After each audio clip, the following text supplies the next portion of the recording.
Star Trek 57, M23, take 2.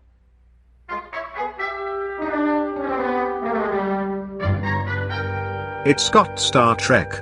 Episode 47. Discovery, Season 3, Episode 1, That Hope Is You, Part 1. Commander Burnham, now I'll tell you a secret. I'm not a commissioned officer. You see, my father was. His father before him. But unlike them, I was never officially sworn in. There has been no one to do it. Yet, I watch this office every day, as I have for 40 years, believing one day others like me would walk through that door, that my hope was not in vain. Today is that day, and that hope is you, Commander Burnham. Hey, Jesse, what do you think about Screaming Yellow Zonkers? I haven't had that in a long time. You like the name? I think I do like the name, and I remember them being tasty. Tasty Zonkers. What product was it? Was it cereal? It was like Fiddle Faddle. Yeah, Fiddle Faddle. Or Right. Poppycock. It was like Fiddle Faddle. Or Poppycock. Yeah. Or, I just think the name sounds really or cool. Cracker Jack. Screaming Yellow Zonkers. It sounds really violent, but also cuddly somehow. Wow, okay. So that brings us to the topic of the evening, which is the Season 3 premiere of Star Trek Discovery. Oh, is that what we were supposed to be watching? Yeah, what did you watch? Which one did you watch? He was watching the Screaming Yellow Zonkers. I just rewatched Yonkers from Donkers. Lower Decks, the episode on TNG. That's what I watched. That's why I thought we were talking about that. Did you actually watch that? No, I didn't. Oh. Although I wished I had watched the second season over again before I saw this. Although I did. I would that it were, but it weren't. I exactly. But 5 minutes in, I was thinking, yeah, it wasn't really fun It wasn't season. really necessary for me to have Nostalgic. It wasn't really necessary for me to have watched all of season 2 because this is almost like its own thing. You know, that's what's going on here. Is it feels like it's its own thing. Now maybe that will resolve itself. Well, not that it should or shouldn't. Just saying maybe they'll bring it around in later episodes. But it felt like they have like a totally new thing going on. People Absolutely. Yeah, man. Dan is being very emphatic because he's stating this point that I think most of us are in agreement with, but he's being defensive about it. But I 100% agree with you. I'm not being defensive at all. I'm just saying. I'm I stating 100% agree with you. Why are you projecting defensiveness? Now I'm being defensive because I was just saying a normal thing, and then you just say Dan's being defensive, so therefore he is. All right. I wasn't being. Now I'm being defensive. The normal thing, the normal things with Dan segment comes later in the show. All right. So first of all, welcome to the It's Got Star Trek podcast. I should state that outright. We are now going to be covering for the next many weeks, covering episode 47. This is episode 47. We're going to be covering Star Trek Discovery, the season 3. Starting with the season 3 premiere, and we always get an influx of new listeners when we get a new show going, and so I thought it might be good to orient our audience to our thoughts about Discovery in general, because we have not covered Discovery extensively. We haven't done season by season episodes, coverage of Discovery in the past. Right.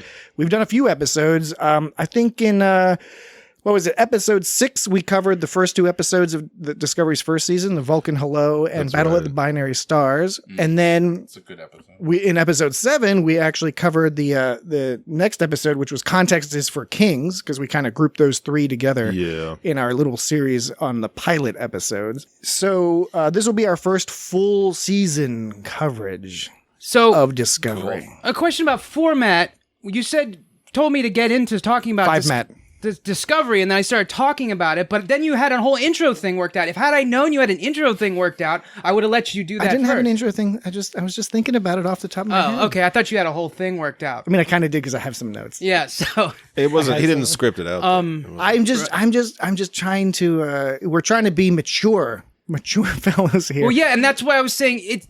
What reminded me about this episode, I was thinking back before Discovery even came out to begin with, people were talking about how they thought, it's going to be Star Trek way in the future, maybe in the future. And so it seems like they're kind of going in that moving in that direction, which is, I'm wondering if the whole season it's going to be basically treating it as super duper Star Trek future, like they thought, like a lot of people thought and it might be. It's a reboot in a lot of ways. Right. I mean, it's not a reboot, but it's sort of resetting things and joining us as he frequently does, our Philadelphia correspondent Jimmy. He's visiting from Philly to give us the reporting on the ground. Do you have anything to report on the ground about Star Trek from the Philly perspective?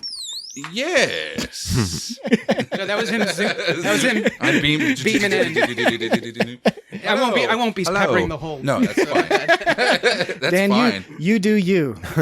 I agree. It is its own thing. Season 3, a new beginning, a new fresh start for Discovery. Because the first was, introduction. Then the second season was like the nostalgic kind of going back to the good those old scientists feel, and the sexy Captain Pike. Yeah, there you go. Yeah, Anson can mount me anytime. Oh snap! Yeah, dog. And the second season kind of did the whole.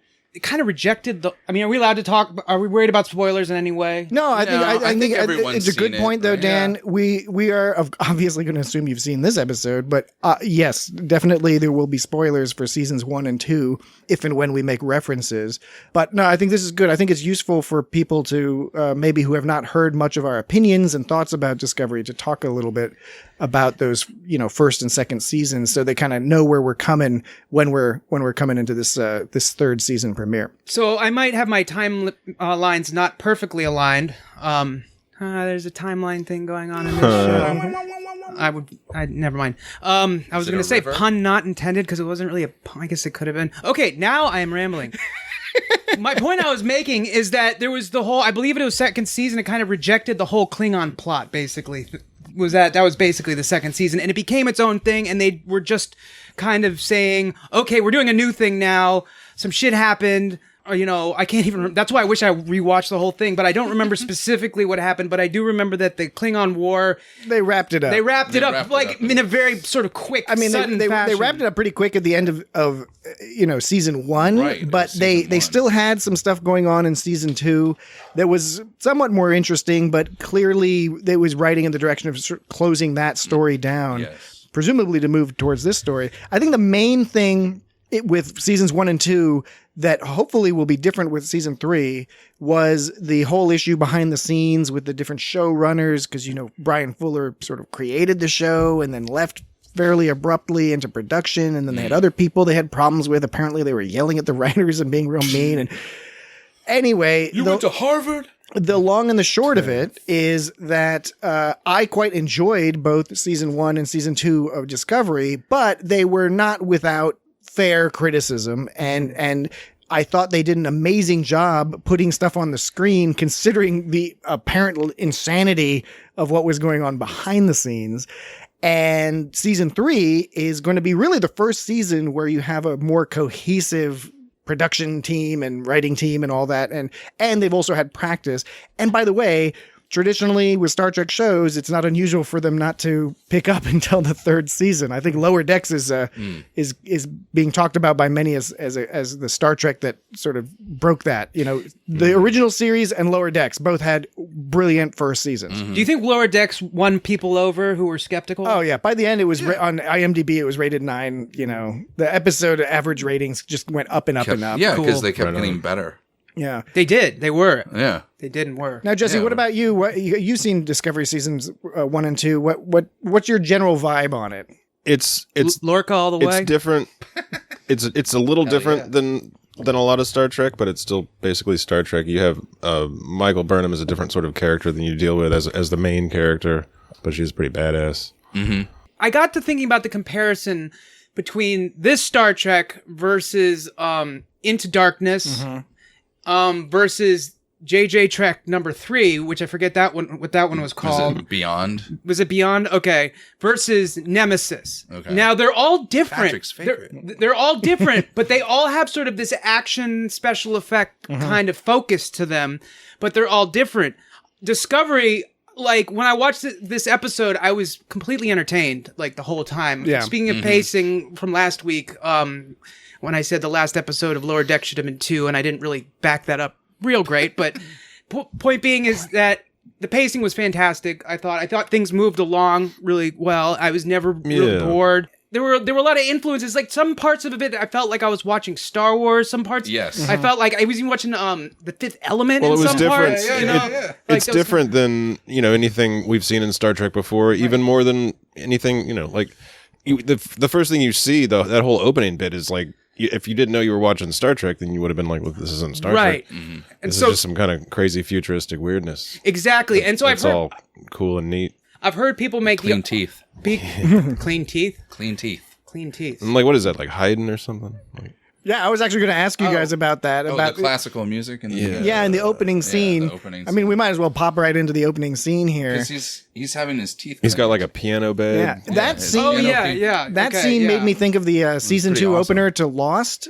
Oh yeah. When he's in Desmond. Desmond is in all the hatch. and he's all like working out and making food. and playing music, totally different sort of vibe, but a similar kind of thing to show time passing and that this person is Right. Well, this doing the was thing. like very bureaucratic. Yeah, feel although to I it. I loved that the holographic bird alarm. That was cool. Clever. Yeah. That's cool. Yeah, that's like like the that. first thing you see and you're like, what the hell's going on? And it's like, wait, is this Right. it's And then supposed to be the Star bed, Trek? when the beds kept changing. The melting melting melting And then the beds. desk all melts. Everything was made out of those toys you'd get at Spencer's or whatever. Those Yeah. frames with the pins in it that Yeah. you put on your face and Exactly. mold Yeah. out of Yeah. yourself with. super cool. Yes. It was Symphony number 45 in D major. 1 to 2 was Allegro. The cover says Wolfgang Amadeus Oh, Mozart. it was Mozart. Or was it Mozart? Allegro Andante. So Well, I knew I could count on our musician friends here. It had to be one of those guys. Yeah. yeah, I put up the sound listen button so it could No, tell that's me cool. Man. But speaking of the opening scene's broken into sort of 2 parts, right? First, we see the sort of the keeper of Starfleet, Aditya Sahil, I think was his name, played by Adil Hussain, who is very in the West. He's most famous for Life of Pi, the movie Life of Pi. But he has a big career over the past couple of decades in Indian cinema, and Indian cinema in general is totally worth checking out. If you get some access to it, you can find a lot on YouTube. Check out Sholay if you're not sure what to start with. That's a pretty awesome film, but he's extremely popular over there. And, in this scene and in the scene at the end of this episode, I was just blown away by this guy. Yeah. I was he's so awesome. impressed. Immediately people were saying like, he deserves an Emmy for that. Presumably he'll be in more. I mean, we know he's going to be in at least one more episode, presumably. I guess some more, but I'm looking forward to see more of that character. I'm honestly, I was getting a little emotional at the very end. I was straight up crying. Yeah, it was. I was it was so straight up inspiring. After fucking 40 crying. years, and Nice. then it's Yeah, just like yeah, that was so good. inspiring, dedication and payoff and all that stuff, and just pride and integrity. Which is great. How they talk about they're not going to put the flag up unless it's by the proper person. officer, yeah. It's like they're not just going to advertise themselves because that has less meaning. Because people will know, oh, we don't see any Starfleet stuff, they must be down. But when they do see it up, they believe, oh, Right. Starfleet's back. Because they have a very strict policy about that, and that's a cool thing to have integrity and not just shamelessly plug yourself. all Plus, the time. Mr. Sahil had just like the sexiest suit. Yeah, that was a cool suit. It was a happening suit. Very Happening well suit. tailored, very well tailored suit. He had his bed looked like an iPhone or something, or an iPad. The bed He had kept an like, iBed. changing. Yeah. Looked kind of like a melting piano. and- Yeah, they don't have any gravity. Like future gravity. I mean, in the future, people have figured out how to deal with gravity. Basically, I guess. They can manipulate They anything. beat gravity. Yeah, I kind of liked how that desk war on of gravity. his, it was both futuristic, but if you look closely, it still looked kind of a little bit old, which is kind of a funny thing. Why would the technology do that? I don't know. Maybe it's getting old and rusty. The spaceships are all wide open. Like it's like they just have a big desk and a big old desk. like panorama window. yeah. I was thinking, Panoramic window. and they went for the future where everything looks sort of sterile and white, and with curvy Yeah. things and Although Bookship Your Bookship has, was kind of has organic, that though, kind I of thought. wood Yeah, accent. wood. yeah. But I he's also, they're trying to set him apart a little bit Sure. because he has that sort of nature. Everything's to him. organic, Some nature kind of nature grow vibe. powers. So when he was in the that station, what's his name? What's his character's name? Sahil? Sahil. Yeah. I was thinking he needed like something to do, play a video game or something. I mean, he's just sitting Right. at that desk. Waiting. Yeah. Now they said the couriers, Couriers. the couriers, Courier boys. couriers Come out and play. Book reader. Bookcase. They said that the couriers would use that space station as a stopping point. So I wonder if he dealt with deals with pirates a lot or something. Maybe he actually said waypoint, which doesn't necessarily mean they stop there. It also could just mean they use that as a point to indicate where, okay, now we know we're here. We can go from here to there, to evade patrols or whatever. Right. And it's like, I've talked to this guy before. But, speaking of book, that believers. The opening scene with he was being chased by that bird guy, Cosmo. I think he kept calling him Cosmo. Is that what? Yeah, his name was Cosmo. Cosmo, Crane. who apparently was a Betelgeisian, which is a character that showed up in the background. There were these bird-like aliens that show up in the background of the motion picture. I don't think they're on screen any other time. He's a more modern version because I kind of remember that. If you look up the picture of the Betelgeisians, or look up Cosmo, I guess, and it'll show a picture. They look horrific. So they have this weird thing going on with their face. They were called like ornithoid bird type people, but they don't really look bird like. I remember reading about them in a book. It's called like Worlds of the Federation, and it talks about some of the aliens at the time of the book. I think they might make a bunch of appearances in maybe the comics and maybe some of the novels. I'm sure. But I'm not familiar with them in beyond the motion picture just being in the background, because the motion picture was the sort of the first time, and granted the motion picture came out after Star Wars and was influenced by it, and the motion picture, they had all sorts of crazy aliens around. They did a little of that on the animated show, but the motion picture where they had big groups of crowds, that was the first time they were like, okay, let's just have design as bunch of crazy motherfucking aliens as you can.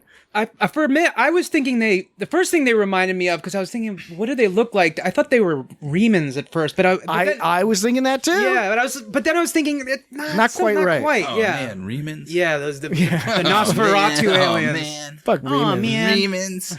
Are you serious? I thought this opening scene was excellent because it had the contrast between Sahil's character doing his getting up every day the same way, contrasted with, Book being chased down by Cosmo in this crazy fight through wreckage. And then Book gets hit by Burnham, who comes through the wormhole and smashes right into him. Yeah, that was a cool scene. And then they both crash to the planet. And then that was a cool scene. Yeah. That was really cinematic. The production values. I really like that. Look, the production values on Discovery have always been good, but they seem to have amped them the fuck up this time. Location shooting in Iceland. Yeah, was right. Awesome. Iceland. Some of those beautiful shots. Yeah, when they transported down into the water, which is weird. The waterfall. Because when they transport into water... Oh, the water. Like, how do you... The fish. It displace the water. Yeah, exactly. How do you displace the water? But I didn't guess when you transport anywhere, how do you displace the stuff? We are ugly bags of mostly water. That's true. So I guess maybe it's not so bad. But when they got out of the water, I was thinking that I would like to chill there and go swimming there. And but the cinematography was just here, look at me using them big words. Cinematography. Just everything looked beautiful. All the landscapes looked gorgeous. There was a part when they were in the transworm home. There was all this sort of pinkish red foliage. That actually kind of reminded me of the beginning of Into Darkness when they were on. And I think that effect you can get by filming in infrared, because trees look like that in infrared. Oh, so right. I think they probably did some infrared. Compositing with the regular scenes. Far out. But yeah, it's great cinematography. And it was interesting. Sahil's room, all he really had so they were going through all this landscape and beautiful stuff and space and all this crazy stuff. His room, like I said, it was really sterile, but then he had that bird clock, which was kind of the one thing to tie it into some kind of nature. The most organic thing was artificial. Yeah. Interestingly. Sophisticated. New listeners, this is the kind of sophisticated observation that you can get from okay, so the bug eating the other bug was neat. You know what that was? It wasn't just Star Wars, it was doing it properly. Okay, so, no, you're right. So it was like Return of the Jedi. George Lucas did that in the 1990s, kids. George Lucas released the special editions of Star Wars where he added in all these little characters. In A New Hope, I think, that particular one. There was a scene that opened up when they were right before Obi-Wan was like, we have nothing that you want. Go the other direction. That's not what he said at all. But these are not the droids. What is it, Jimmy? It's like when he goes, these are not the droids. No, Dan, you got the quote 100% correct. Yeah, dude. This is a Star Trek podcast. Yeah, it's a Star Trek. So we're not expected to know that stuff. That's a whole nother franchise. But there was a whole thing where some little tiny alien thing was smashing another robot thing or something. Yeah, the robot smashing on the head. We always wanted gigantic dewbacks walking by, but we didn't have the money. This was done properly, right? This was done elegantly, and it was cute. I especially thought the cutest moment with those bugs was not the bug eating the other bug. It was when the Burnham and Book ship are falling in the sky, and the bug kind of like turns towards them and looks at it. I was like, oh, look at that! There's some people crashing down here. When Burnham had to, just hopping back and forth a little bit in this whole crashing scene because it was very kinetic. But when Burnham is like trying to sort out the Red Angel suit she has to reboot it, right? Send it to Spock. That's a very contemporary, because it's what it reminded me of. It reminded me of when you're trying to take a picture of a turtle with your phone, and then your phone freezes up. And you're like, fuck. And that turtle just runs away. And that's the thing is you got to reboot your phone. And you're like, I hope it reboots in time before this turtle moves because it's currently in a very photogenic position. But if it moves a mere millimeters to the left, the light will be wrong. It's exactly like that. So I know exactly how Burnham felt. When you're about to take a picture of your cat and then the cat moves and you're like, well, fuck. Well, sure. Jesse has to show me up with a better analogy. Children. So, well, you take a picture of turtles. Some people take pictures of cats. So this is kind of a nitpick, and it's really not fair because this is for narrative purposes. But in that instance, it would not voice commands was not the optimal way to get out of that situation because she's about to hit the ground. She's like, put on everything full reverse and go.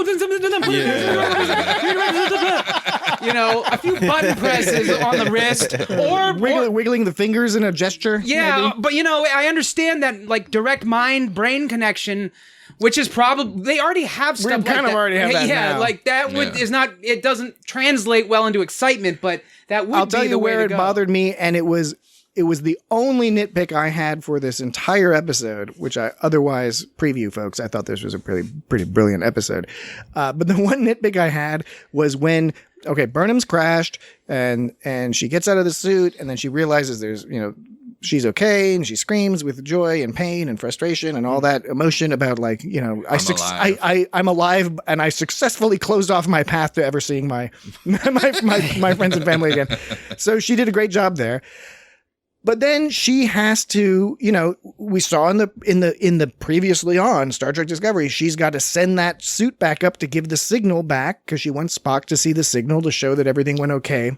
And she's doing all that verbal talking. I was like, you don't need this exposition. Yes. Just push the button and have the suit go up. Right, we will understand what's happening. Right. I was thinking exactly. That's because Discovery. What was missing in this episode, which was great, was one problem Discovery had, mostly in the first season, but periodically throughout, is an over-reliance on exposition. And actually, I think over-reliance isn't even a fair thing to say because over-reliance on exposition means that you're not doing a good job of showing, not telling. They just had unnecessary exposition where they were just explaining things that did not need to be explained. And I don't think it's because I'm a diehard Star Trek fan. I think that a casual fan would also understand well enough that thing has to go up in the sky, right. and that's don't waste time having her explain it. That was my only nitpick.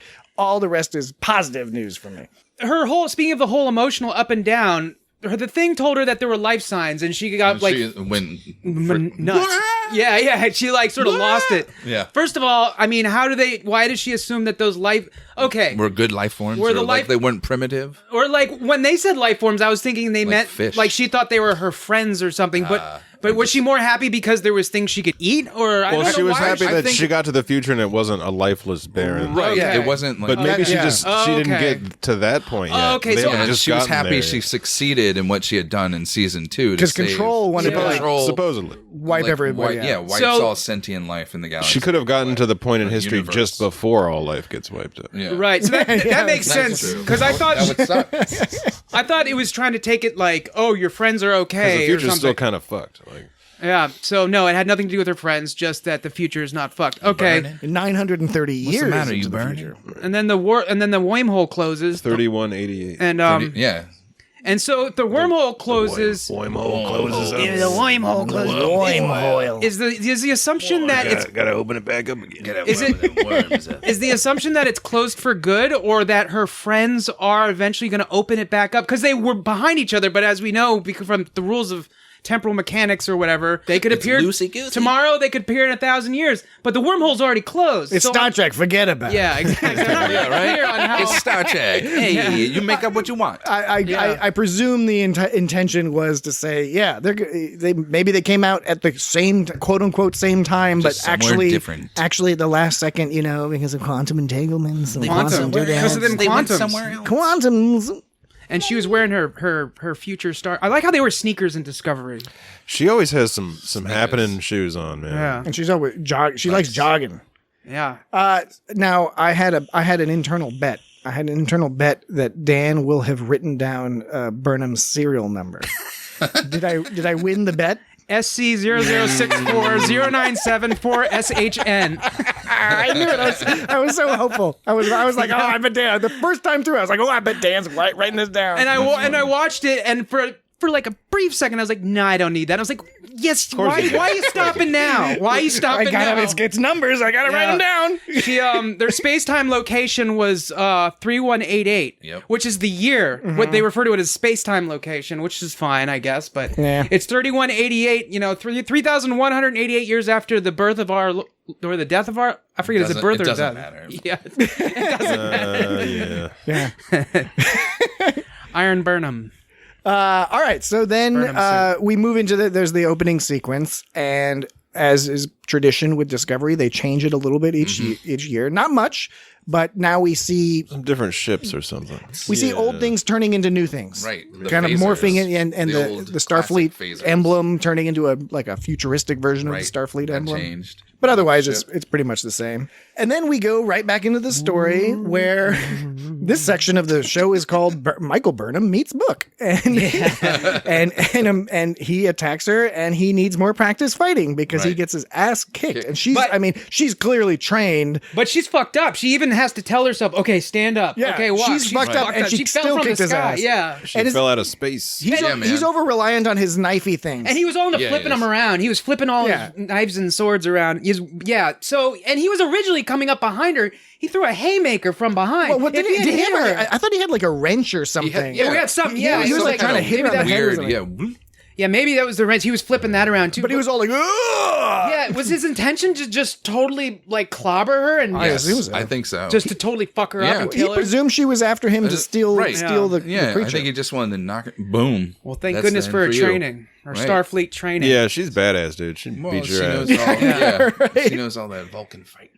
Oh, yeah, that's right. She knows the Vulcan martial art, which I Yes, forget it's called it's, right now. something. I don't know. Yeah, that ship. So his ship is a weird can opener wedge because we don't Yeah, find it's out till tight. later that it like opens up and it for also the cargo. and if you look closely in the opening sequence, you see his ship, and it does even there's some either other kind of unfoldy and foldy Yeah, thingy fold. in things that maybe we haven't seen yet. and Cosmo's ship was some kind of 5-shot revolver. Like that thing was wild. I couldn't. The ships we've seen so far have been all like dangly Cool. and loose Right. and Yeah, gloomy. and so this thing kept spinning around. I couldn't tell if the whole ship was spinning, like if his cockpit was staying. You should see my hand gesture while I'm talking about cockpits. Yeah, the shape you made with your fists is not the shape of a cockpit. Yeah, It's so like the shake like the weight. shape of Shake a- weight.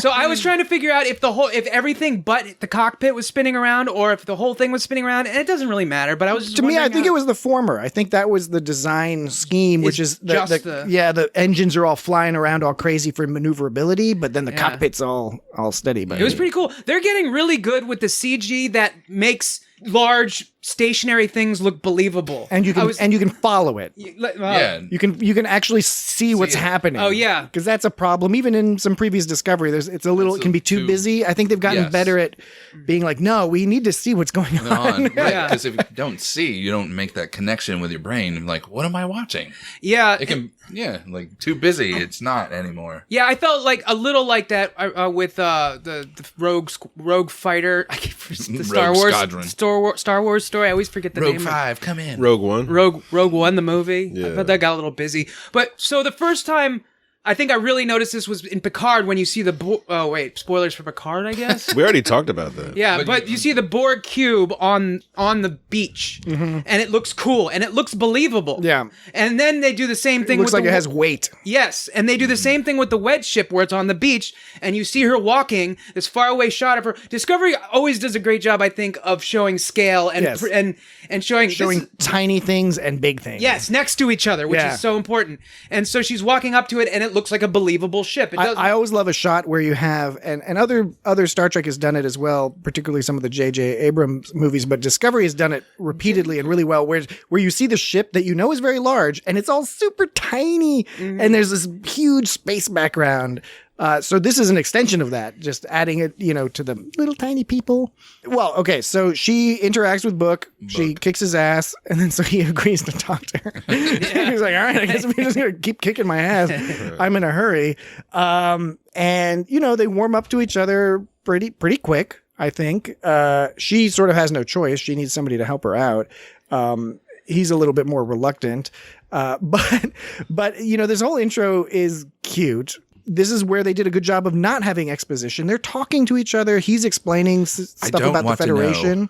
Know. Yeah, exactly. That was funny. I thought that worked. He kept being like asking her questions, and they could be like, "No, wait, I don't want to know." And you learn so much from his character with that, and he doesn't have to sit there and give you a paragraph explaining his background as to why he thinks that. Right. You get all that. The introduction of Grudge the cat. Grudge the cat, because she's heavy and she's mine. Yeah, she's heavy and all mine, so she's Grudge. You have a very large cat. And did you a weird thing. Did you catch the meta joke? The meta joke was that Book likes to hold a grudge. Yeah, yes. yeah. Like holds a grudge. He's holding it. Oh, because he's literally holding. He's holding a grudge. Yeah, okay. Yeah. Or he wants people to think that. My guess is that actually he's sort of projecting a certain image that benefits him that maybe is not true to his actual character. I didn't actually put that together, but I mean, it makes sense because, the whole description of why she's called Grudge, that is definitely a direct sort of metaphor for, But this is she said she had a thyroid problem. That cat did not have a thyroid problem. Just a Maine Coon. It's just a Maine Coon. Those cats are fucking big. I know. I want to get one. I know. They're so awesome. You should get two. You should get 4. I should get a couple of them and keep each other company. A couple. So this was altogether a great introduction. We're seeing the future through Burnham's eyes, right? We're learning from Book as well as from some of the other events during I learned it from a book. We're learning about what happened to the Federation, but again, we don't actually know what happened. We know what Book has told us, so we've got some clues.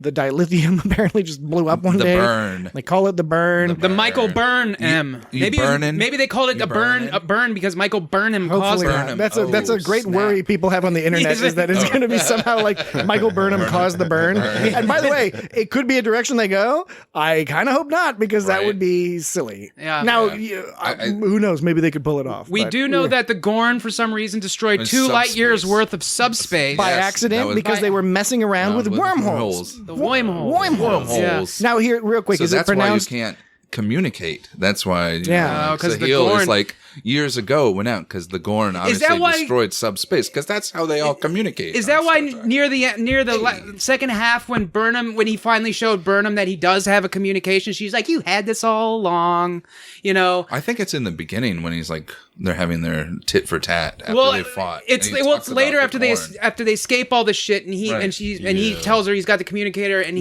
that's at the end, and she goes oh, you had this all along, and he goes, there's not many channels left. I didn't know if that was in reference to the subspace thing or if just for whatever reason right now there aren't many channels, but that was basically saying that there's never and I think we don't know. We don't really know. Yeah, we'll learn more We've been throughout given the season. like little bits and crumbs and pieces and like just enough to like tantalize and tease you. Speaking of Woim voice, he did a weird gangster voice thing when he did sort of like an old 1930s when he was talking about Burnham appearing on the. Oh yeah, radar. yeah. I can't even remember what she said. He was like something about a lady in a flying suit. There's a lady in a flying suit in a Rocket Girl suit. Yeah. Rocket. That pissed her off or something. Do not call me Rocket Girl. Right.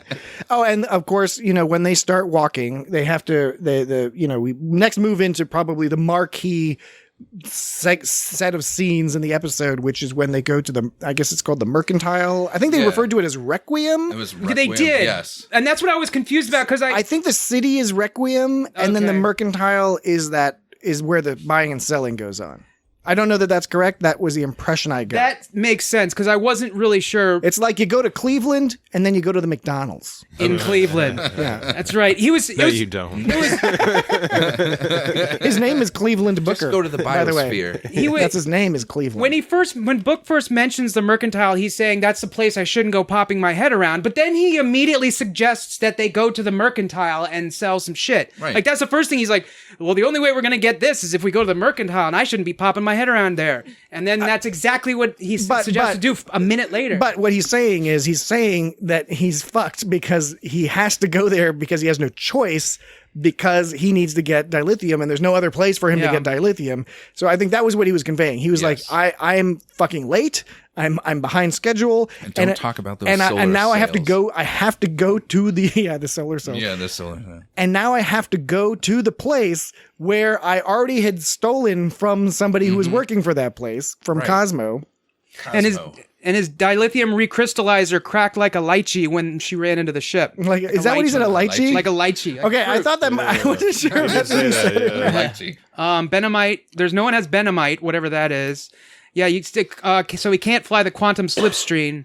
The tachyon solar sails are slow. Yeah.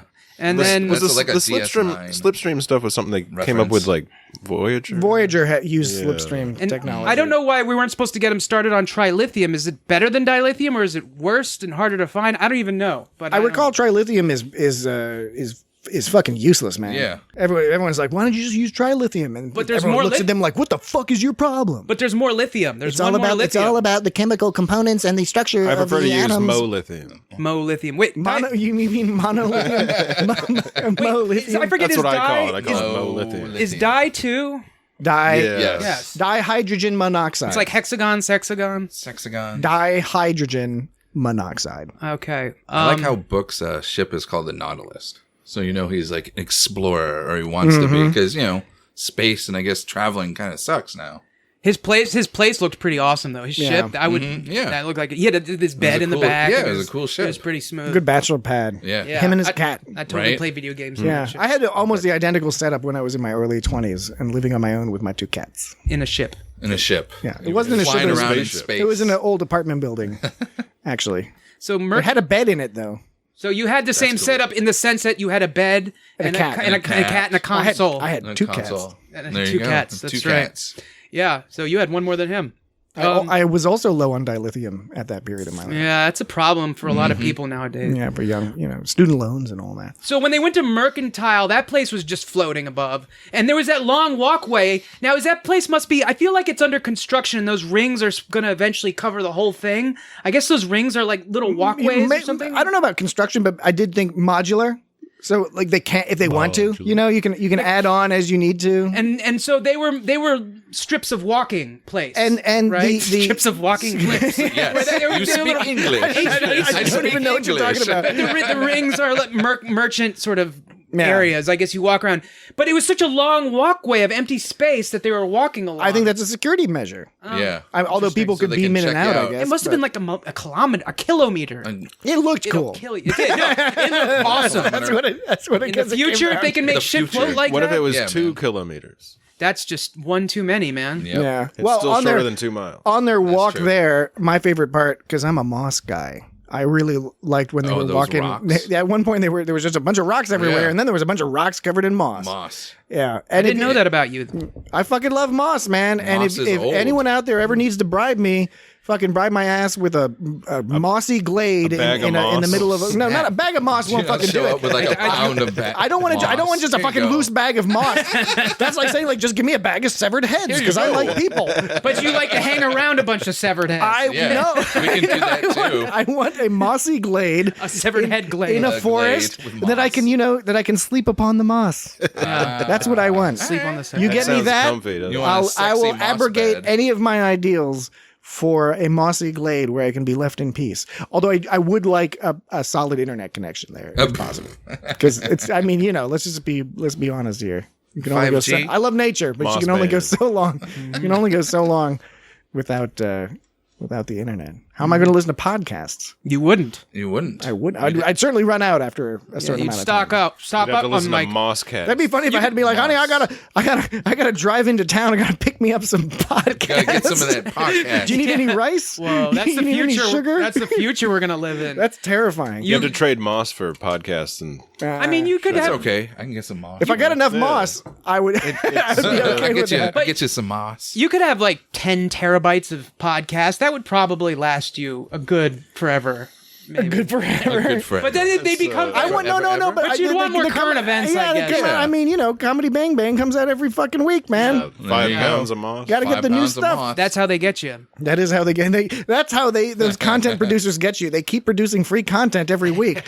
Those motherfuckers. What the fuck is wrong with them? So greedy. Wait, we're doing that. Greedy people. Oh shit.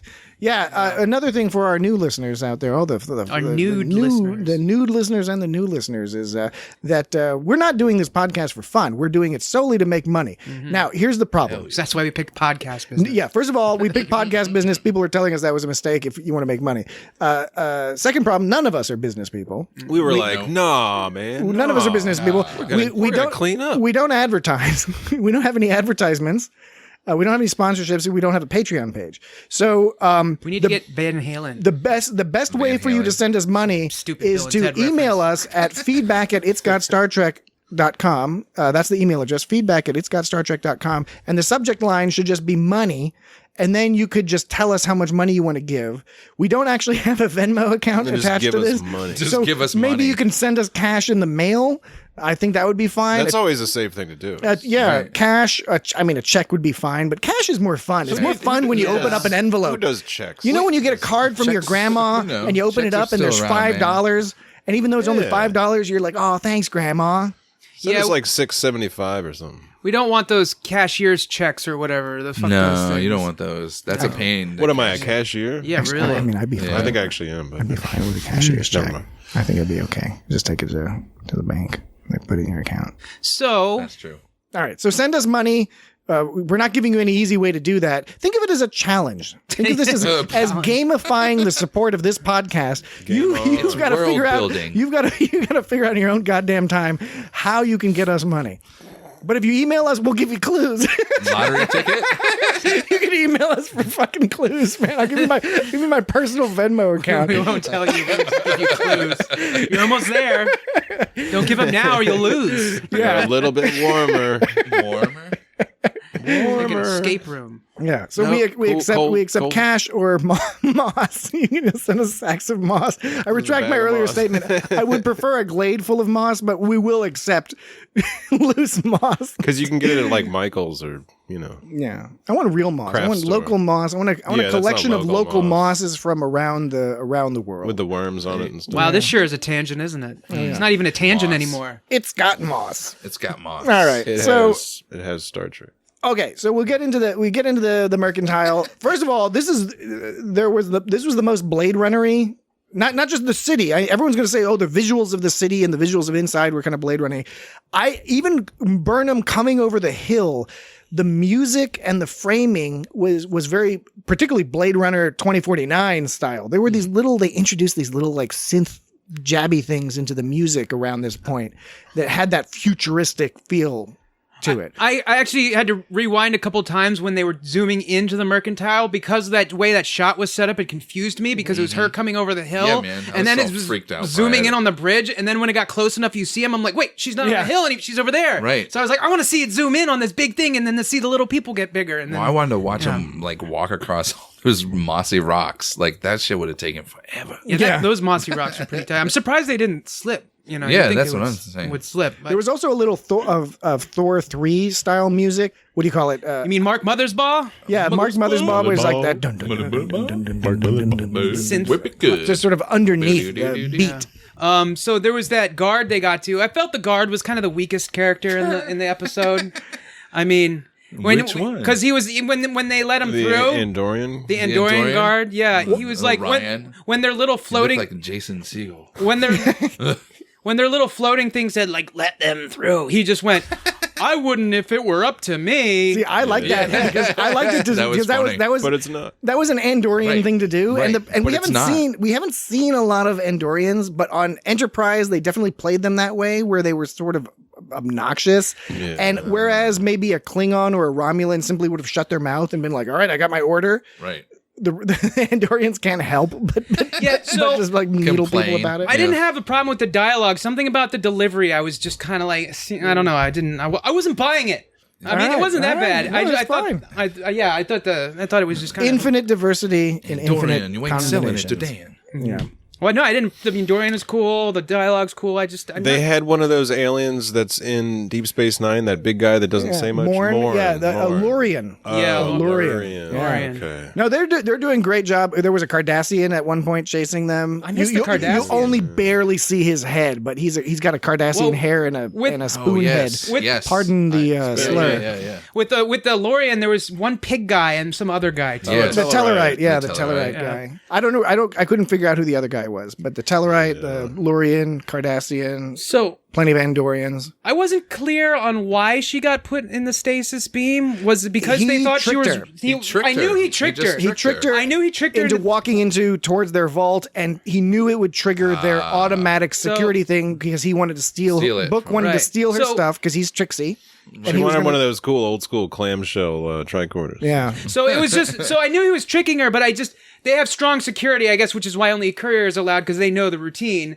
If you just wander to the vault, they They start. just assume you're trying to, steal something. And he wanted to. His whole deal is he wanted to sell her whole ration pack as opposed to. He knew he would need more than the tricorder, Yeah. as he obviously was the case because he was talking to that one woman who he was trying to trade with. Hadley, I think was her name, and she was just being like, She was "Dude, like, fuck nope. off." She was like, Yeah. nope. He was like talking about your higher self. Contact your higher self. What was he was talking to something about? He was trying to convey to her, "Look, says- you know he me. says I need help." He says ascend. How about he's telling her to access her highest self. He's like, we need to both access our highest selves. So it's kind of like interesting. So He was saying, "Look, I'm not trying to fuck you over. I'm in some shit. I need some help. Can you help me out?" yeah, and she's But he was trying to approach it from a kind of a more zen way. It did not seem to work on this particular right. person. when the guards were charging them, that kind of reminded me of like the prequels of Star Wars for whatever reason. Not in a bad way, but it just had I don't know. Not because it was bad. No, it wasn't bad. It was cool. I thought it was all really cool and Well, colorful. yeah. So Yeah, first, totally. there's that It has I like a really little- I enjoyed. had like the Mandalorian vibe. Yes. Yeah, that might Yes. be better. That might be a better. Yeah, I do comparison. think there's some Mandalorian influences here. Yeah. In just some stylings, Yeah, and of but, course, whatever. Discovery has always been shot in, or at least projected in 2.39 by 1 aspect ratio. Sort of that mega wide aspect ratio, which gives it that more cinematic feel. But the interrogation scene Yeah. was fantastic, yeah. and not just we'll get to Burnham being high on space LSD or whatever that was. Reflexively I supportive. love the Orion and Andorian guy. How they were both like on the same side and they're talking over each other, Yeah, and that kind was of getting funny. at the same point, but they're clearly also One guy's like, let's get Yeah. a sandwich. And yeah, that reminded me. I was thinking he sounded like Hunter S. Thompson, or at least impressions of Hunter S. Thompson.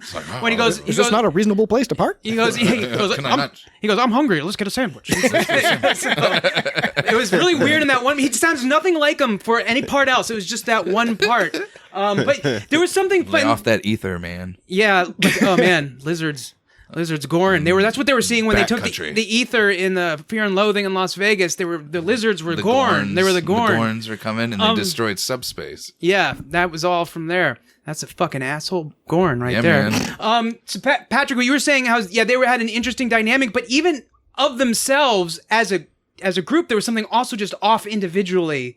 Just about the individually and in a pair, there was something really off about them that made them really interesting. It was just I was like, these guys are weird. It conveyed to me, awesome. I think what it was conveying, it was conveying that this is not a solid partnership. You know how Burnham at the beginning, She's like Orions and Andorians getting along. She's like, what? They're getting along, but it appears to be an agreement of sort of mutual benefit, but it's not an entirely happy agreement. They're always bickering. For whatever reason, the Andorian, I kept thinking he looked like Fred Armisen, but I knew it wasn't him. But something about his face made me, and it wasn't. The Something Orion about your looked like face. Jason Segel to me, man. I was just like, oh, man. I believe they're called, these two characters are called, Riley- they're the regulators. The regulators. They're the regulators. So they're sort of in charge. She was like, you look Regulators mount aquamarine and you look forest green. These regulators are a couple of chuckleheads, is what they are. They are a couple of chuckleheads. A couple of chuckleheads, and they needed Nate Dogg. to place them in this situation where they have it's somewhat of a classic story of the interrogation that goes a little wrong because the person's like, you give the person the drug and then they're, the truth serum and then they're talking, the nearest thing I can think of is Goonies, when the Fratellis are interrogating Chunk, and they're like start at the beginning, and he's like, when I was 5.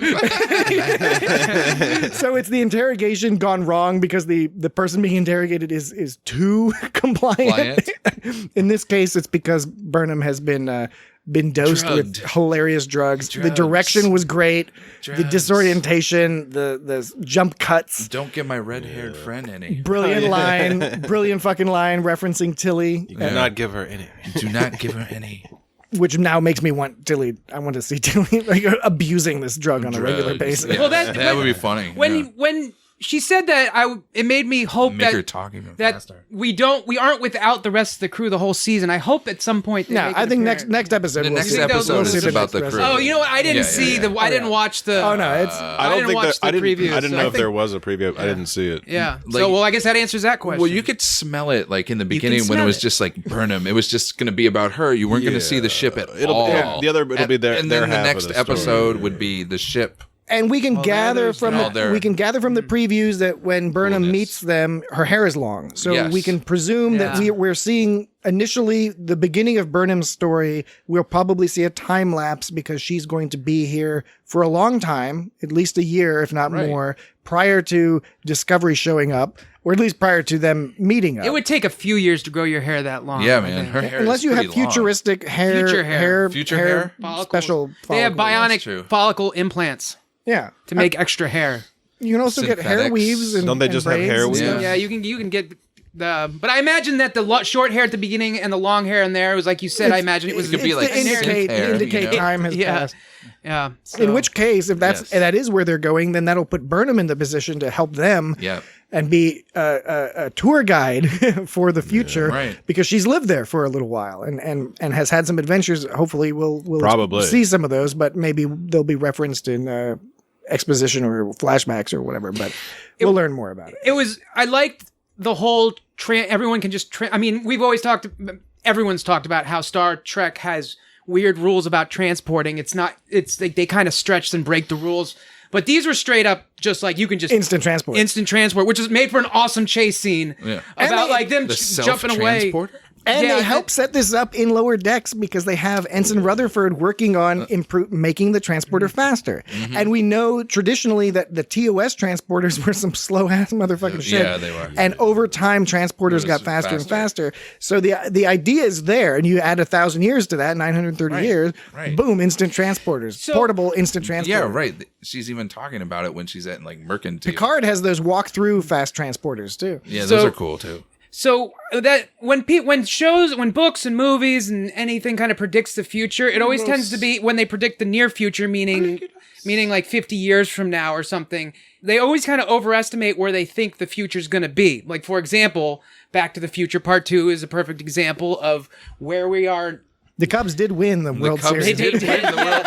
They eventually did win the World Series. But then 1984, the But book we still 1980 don't have the hoverboard. They had hoverboards, but We don't have The government shoes. banned them. The point I'm Our making. shoes. I want them laceless shoes. The point I'm making is that they always kind of overestimate where we're going to be. We're never quite there when they think we're going to be. And also is this sort of a retro vibe of style and hairstyles, but that's a different thing. But when they predict 930 years from now, when they predict way into the future, I feel like, and maybe I'm falling into the same trap as the near prediction, I feel like we'd be much farther ahead than they would make it seem. It seems like a 930 years would just be so weird. I argue that they do both. They both overestimate and underestimate, right? Right, because the classic example with Star Trek is they invented the communicator looks kind of like a cell phone, right? And they have the bio beds. We've got stuff in the the military and other folks use stuff that's. I turned my bed into a bio bed naturally. Cool. That's gross. with a lot of pee-pee. Tinkle, tinkle. It's covered in fucking moss is what it's covered in. Right. Glazed moss. But on the other hand, like TNG had the pads, which everyone's like, oh, that's like an iPad. It's like, yeah, but they got like 7 pads. They're always picking up different pads. You just need the one. Right. I mean, Just even one. then it was a screen that could show different things. Why do they have all these pads? They had subspace, but they didn't have the internet. TNG was before the internet. I mean, before the public internet, certainly before the World Wide Web. So they underestimate as well as overestimate. I do agree with you, Dan. If you were projecting forward from the Star Trek future, you'd kind of expect everyone just to be some sort of like digital ghosts floating around or something. Yeah. She punched him 3 times. Once was 1, 2, 3 times. So they were talking about, like, I don't know, she punched him once and then transported to the waterfall. And then she punched him again for transporting him to the waterfall. And then, I noticed here that the way they shoot people in this Star Trek, people don't disintegrate. They all kind of They explode. they're weird they're fractal. yeah, their guts they blow up into flaming guts basically. Yeah, man. Yeah, so like It's pretty horrifying. Yeah. They have goofy ass guns. Yeah, and before they would just disintegrate. Right. But then I remember, I think it was a TNG episode when they fought that weird earworm monster. Yes. Their skin kind of melted. He caught on fire and his head exploded. Yeah, and so that was guys were like, But this one, everyone just blows up and then disintegrates. Yeah, it's pretty graphic. But yeah, so they don't. So, but that was right before they jumped into the water, and that was kind of the water. I guess you could say. I don't know if MacGuffin is the right term, but it's like it was a very obvious kind of like, oh, for whatever reason they can't track us into water. It's like I'm willing to say that they could probably, I'd be willing to buy that they can't track them into solids, but water, come on. Well, it's because the tracking, the devices that track operate using the same functionality as a bloodhound. Yes. There you go. Right? There you go. Just run If through we go to water, they can't track us. So they got it. They just can't sample smell. bloodhounds and harness their power. Okay, so did you? But then she punched him a 3rd time, and so she punched him 3 times. That was a lot of times. And 3, Yeah, she did. transporter room 3. He deserved it. Got to man. use 3. he It's did. always got to be 3. O'Brien's favorite. And Brian's favorite transporter room. She was high when she punched him like the Well, second and time. I think. the whole The thing first when, time. Was it the first time? Okay. I love that they played her being high on this Thank you. truth serum drug, both as a mechanism for her to, talk, explain what's going on from Right. her perspective. It was a comedic thing Yeah. because we get to see her say like, oh no, like, this is a real, it's got a real Michael gets to integral loosen consciousness, up. this drug and stuff. But it was also an opportunity for her to psychologically address frankly, what some of the complaints of some fans have, it's never been a complaint of mine, Burnham's attitude. But when she's talking about, being reflexively supportive Yes. and overcompensating, I thought it was great to mention that because I never had a complaint about that because that was part of her character. Yeah. The same way that she says things like, it was not my intention to hurt you. Why does she talk like that? Because she was raised by Vulcans. Yeah. Right. That's how Spock would talk, right? She code She switches. has all the mannerisms. Of Vulcan. And she code switches between her sort of default Vulcanish mannerisms, Right. but then in the same sentence, or in the following sentence, she'll say, what's going on with you? She'll use a contraction. She'll use a more casual human term. And she's constantly going back and forth. I think some people have been thrown off by that or don't like that. For me, it's like, whether you like it or not is irrelevant. That's her character. That's the point of the characters. It's her confused upbringing. It's her growth. We're watching, like you said, it's okay. She watched her parents and, everyone get killed by Klingons and then raised on Vulcan. And then she's a human. And she has this. Vulcan, so she's growing and being weird. I guess the people's complaints would be is that they thought the difference between is it good characterization or did the writers forget and fuck up? That's what the questions would be. But you think it was actually? I think they've been consistent about it the whole time. Mm-hmm. I mean, you can quibble with it. You can say I'm not fond of this particular character, and that's totally fine. No complaints here. I mean, I like the character. And I really like Sonequa Martin Green. I think she's just does an amazing job. And this scene in particular shows her range. Yeah, she was awesome in this episode. But yeah, the point of being of like, did the writers do this on purpose or not? You know what I mean? And I'm wondering if people think, oh, she uses contractions sometimes, but other times she doesn't, is because the writers fucked up and weren't thinking about it. No, they fucked up when they had Data use contractions because they said, he never uses contractions. Nobody's ever said, Burnham never uses contractions. They're subtle about it. They're subtle. And it's again, there's a lot of code switching. It depends who she's talking to and what the topic is. And I think if you look more closely at that throughout Discovery, but particularly I'm guessing in season 3, that'll be an indicator for how she's looking at somebody, right? When she's talking to Book and she says, it was not my intention to, cause a problem thing. She's saying that that's a more generic, I'm just talking to somebody and I'm trying to get them to stop annoying me because, they're trying to fight me. But then when she's asking him using the contractions and using the more casual language, I think that's an indicator of her being more sincere and actually sincerely wanting to make a connection and not just saying the rote, this is what you're supposed to say to get somebody off your back. Right, like apologizing for breaking your nose. Yeah. Now, of course, a lot of great lines in here. Too many to go over, but the it's probably ice cream. Yeah, that was good. Was great when she was, deducing. It was this great line of deduction is like, blah, blah, blah, and it's temperature controlled and he blah, blah, blah. It's probably ice cream. I really liked when they are, they're on the run, they get surrounded, the Book is about to be attacked by Cosmo, and then they bring Burnham over after the interrogation. And shit's about to go down, and she's still high as balls, and she gives Cosmo that Lucille Bluth wink. I mean, she was trying to wink at him to be like, I'm about to do some shit, which she does, but because she's high as balls, it really came off as a Lucille Bluth Arrested Development style. Over exaggerated wink, which I thought was cool. And the whole scene was exhilarating and fun, and the imagery was wild. And I loved Burnham kind of, rushing over and just scooping up all the dilithium. Yeah, I didn't even notice that until the second time, really. Yeah, she's just all scooping it into her bag. Like, ooh, it's there. Yeah, that whole sort of on the run scene.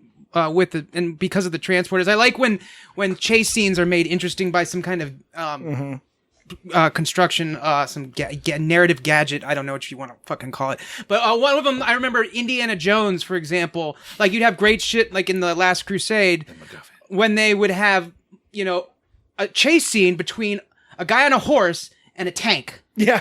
Shit like that, and all these sort of crazy chase scenes with all this different funny shit. Interactions result from that. Yeah. And so with this, I'm sure it's nothing new, but it's interesting that Battlestar Galactica kind of had that because they would jump through space. Yeah. There was that episode where every 30 minutes. Yeah, the very first, the episode 33. It's the first episode of the first season. Yeah, but that wasn't quite as like that was more drawn out, like wearing people down. This was like intense. Yeah, this was an immediate. Got to get away from these people. How do we get away from these people when they're fucking constantly appearing behind us? And then they regroup and they appear and they're able to shoot them and they never truly evade them. Yeah, they keep they evade them briefly and then they keep getting found until like right at the end they get right to his ship. And that's interesting. How do you make good chase scenes in the future like that when everyone can basically find you wherever you are? You have to get creative about stuff like that. So. It's the same issue they had when cell phones got introduced, where it destroyed a lot of plot potential for a lot of writers had to really rethink things, particularly in crime dramas and things. Right. X-Files did a pretty good job with it. And also the advantage X-Files had was cell phones were new and there were still, you could have the reception gag. You could be like, I don't have good reception here. They do that in Star Trek a lot. I have no doubt we'll see that, continue to see that in Star Trek, including in Discovery, where it'll be like, there's a force field on this planet. It takes a while. Disrupts this. Well, we need to go. Still charging. Yeah, that was cool where they introduced that idea. They're like, this is a cool technology, but it's not meant for this purpose. It's not meant for like running from the law. Well, when smartphones came out, they took away the whole sort of auditory aspect of phones in general, because they used to have to hang up and it was like ka-chunk. And then with the flip phones, they were like ka-chunk. But they just have to go beep, and it's not quite the same effect. And I would take it a step further, Dan. When I thought you meant what I thought you meant when you said they took out the auditory aspect was because no one fucking calls me on the phone anymore. Yeah, if somebody calls me on the phone, I'm terrified. Something terrible has happened. Well, and it took them a while, but they finally integrated that and have like interesting ways of sort of integrating text boxes on the screen. They make them fun looking, so it's not just like it's fun. They're a little. It's a fun time. It's just a goofy fun time. It's just they're doing fun things. They're coming along. They're doing their fun thing. It's quite a world. Speaking of coming along, so they they escape briefly, and that's when we learn that Book has some magic powers of some sort. Yeah. Presumably we'll learn more. That blue aloe plant was awesome. It was awesome, but there was also something slightly campy about it too. Sure. Like because at first it was CG, but then it was an actual practical effect. And that's old school Star Trek. It's all Trek. flopping around. It looks a little campy, but it was cool. I liked it. And that for me was a harkening back to the old school Star Trek, where it was like, here's a magic plant. And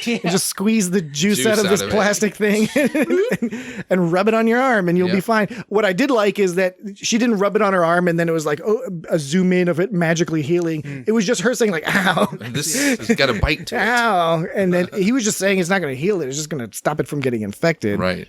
And he had his shirt off. Well, yeah, I was going to say he's all sexy.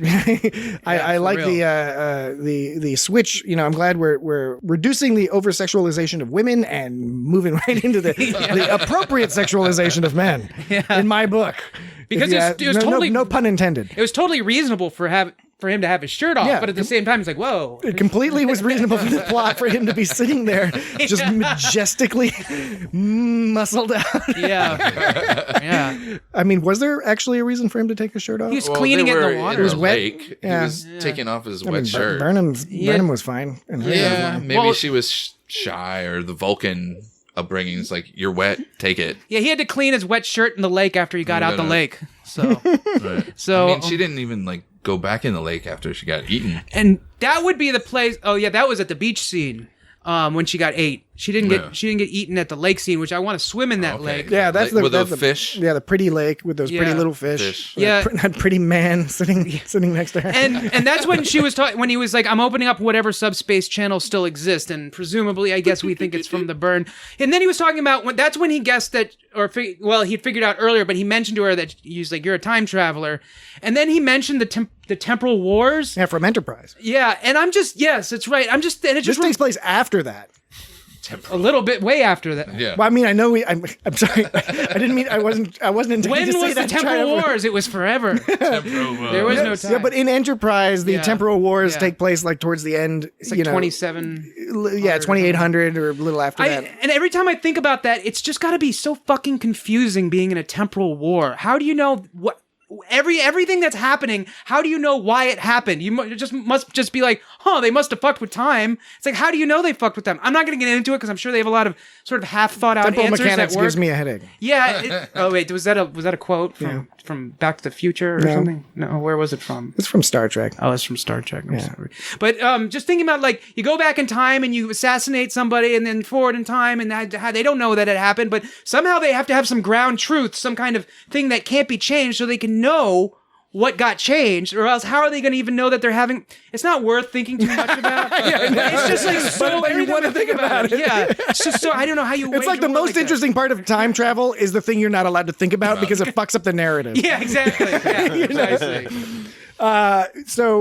So he helps her out. They bond a little bit more. They get a little closer. They head back to the ship, and that's when they now get surrounded. They get surrounded again by the regulators and their crew of people. We find out that what Book was smuggling was a transworm. Which looks like a worm with a bug mouth. Yeah, it was cool. You could quibble and say, well, these guys seem to know you eat this thing and it's eaten fresh, but they don't know that it can put you under a trance. So you might think they could have done a little bit more research on this product. But I still like the idea that the sort of the antagonists were, immediately enraptured by this trance worm and then got eaten up or escaped. Right. So the rest of them were like, boop, we're out. So it just occurred to me that the reason, because I was wondering, was like, why are you closing your eyes? Is this like an Ark of the Covenant thing? Pretty much. Yes. So they wouldn't be put in a trance. Now, is it like a Medusa look in the eye thing? Because she look didn't. how it was glowing. It had to. It was using its power. It wasn't. It's not a reflexive power. In other words, it's not like you look at the thing and you get under a trance. Passive ability. It was putting people into a trance. So how did she know when to open her eyes again so it would be okay? You know, she didn't. Book had his eyes open after a certain point. Right. How would she know that he opened his eyes if she had her eyes closed? You know? Dan clearly doesn't have kids. This is a discussion you have with kids a lot when you try to trick kids into things like, close your eyes and stand in the corner and see how long you can do that. These kids these days, they're too modern. They don't fall for that shit. Just saying, like, I don't know. She should have kept her eye, because in Indiana Jones they kept their eyes closed for the whole fucking time, and so maybe he secretly told her you can open your eyes now, and it just wasn't worth telling the audience that. It's just I felt. How is she supposed to know that he was done trancing people? And he didn't even tell him that. Did she know it was a trance worm? No, she did not. She didn't know that until later. No, so he just said, she didn't know that eyes. until like she saw that creature sitting in there. Well, like, what is that? Did she know what a trance worm was? She mentioned trance worm either earlier in the episode or later. She mentioned it later, so you kind of get the impression she knew somewhat what it was. So maybe she figured it out and was kind of like, okay, it's probably okay for me to open my eyes now. I just thought it was kind of misleading. It's like, close your eyes, and then she just opened them after a minute, and you're just like, well... I mean, she is a xenoanthropologist. Well, there you go. Good enough. It kind of... She's not a xenobiologist. She's a science officer, so she was probably curious, too. She looked at book. Xenozoologist. So they kind of had the sheen, like the like the Martin Sheen. Like the Traglo Monstro from the first season, the Gormagander? not the Gormagander, the thing that's actually a real thing, except it was just really big. You mean the water bear, the tardigrade? Tardigrade. Yeah, the water. Traglo Monstra. What'd you call it? A glablo? Traglo Monstro. Glablo. That's going to show up in season 4, which, by the way, Discovery was today was renewed for a 4th season, which is no surprise to anybody except for the weird YouTubers, I guess, that are out there who are like, oh, Discovery's going to get canceled. Everyone's getting fired. I was like, oh, the ratings are so terrible. Oh, yeah. So it kind of had a slimy, shiny sheen like the tardigrade, but it didn't look really much like it. I just noticed it. It was a fun thing, and I like that Burnham got very slurped. Fluorescent. It was an obvious joke. It was but like very Men in Black. I was actually thinking that same thing. I wonder because like Men in Black. Hellboy, Men in Black, Pan's Labyrinth. I think they all Star Trek Discovery. There you go. Star Trek Discovery. They're all part of this. They're all interlinked. I think the special effects. Don't quote me on this. If you quote me on this, I'll be so super pissed. Okay. I will sulk in my room. But I think it's the same special effects crew or something, or like the same company or something. Because you'll notice that the monsters in Men in Black and Hellboy, and Hellboy connection. They had Saru, the actor who played Saru. Played another Fishman. Yeah, he played Harvey Fishman on that. Harvey Fishman. Abe Sapien. Yeah, he played Abe Sapien. He also played. There's a connection. He also played Sexy Fish in the Water. So there's the connection with that special effects crew would be the Saru guy. But I feel bad I forget the actor's name. But they also have they use multiple Doug Jones. Yeah, Doug Jones. They use multiple special effects crews, even just for the CGI. If you look in the credits, there are multiple groups that work on different things. I'm sure, but you notice there's a very specific look. Men in Black. There's a vibe. long Time ago, bro. There's a vibe. Well, I'm just saying that Men in Black. I'm just a saying long time. Men in Black International was quite recent. Yeah, but I'm saying there's the Henson Productions has gone, or Henson Studios, Jim Henson Studios has gone on forever, and they have had the same look. Yeah, but the trick there is that when Henson died, they turned him into a Muppet. So they can still. All my point is that you can get your hand all the way. The Jim Henson Muppet led the whole Dark Crystal Age of Age of Resistance TV show. I'm not saying the special effects look dated. I'm just saying it had that similar sort of vibe to how Men in Black had a very specific look to the aliens. Same with Hellboy. Same with Hellboy. I feel like Discovery does that thing. It's something about that made me think. It was the combination of the awe of the creature, which was really well done, very impressive, and the comedy of her, first of all, the bad guys getting slurped up, but also of her being vomited out that was aggressively. And I think it's just its motions in general, something about it. Just when the Andorian got like eaten, like it got ripped apart. Like the body parts, pieces. like legs, and were flying everywhere. Yeah, so I don't say it's was like Men in Black impressive. just because in both the bug ate someone. I just think that the way it wiggled around made me. Well, we'll wait for the emails. No, it had a see. very Men in Black. Did vibe. Book? Did I hear correctly? Did Book when the transworm slurped up Burnham? Did Book yell Molly? No. Yeah, he did. Yes. It's Molly. Somebody Molly. Molly the transworm. Molly, no. And I was again. I think it's overall a very well written episode and a lot of cool, interesting lines. We're about to talk about, some of the scenes that made us cry. But the line here, there was a lot of comedic moments, but the line here when she said, I really, really didn't know how this day was going to turn out. Yeah, that was good. After she had been vomited That was pretty up. good. Yeah. There was a real sincerity to that. Yeah. 1,000-year-old woman crashed from the sky.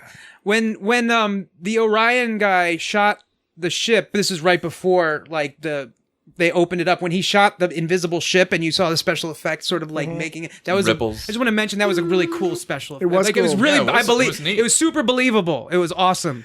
And There were a lot of good special effects, especially with like Book's ship. yeah. Oh yeah. In both inside and out. I thought he should have given more people need to have fake access codes where the enemy asks for when the enemy asks for the access code, Yes. you Yeah, give that him was one. great. You're supposed to. And I thought that was going to be what it was going to be originally. Yeah, Right. where it's like where he'd give him a fake access code and a bunch of guns would come out and Yeah. shoot him or Like something. lava- But that's lava too guns.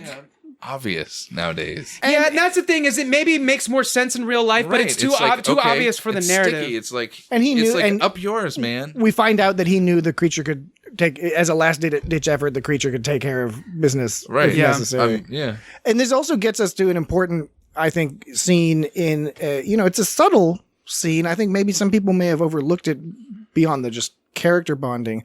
But after they defeat the bad guys and they get moving and they're having a talk, he's explaining that he comes from a family / culture of poachers and hunters.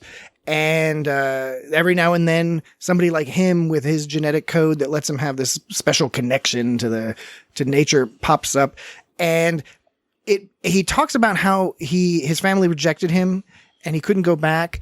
But he says, I wouldn't trade who I am for anything. I wouldn't want to be different. And I think this is the beginning of what I expect will be an ongoing sort of LGBT plus analogy.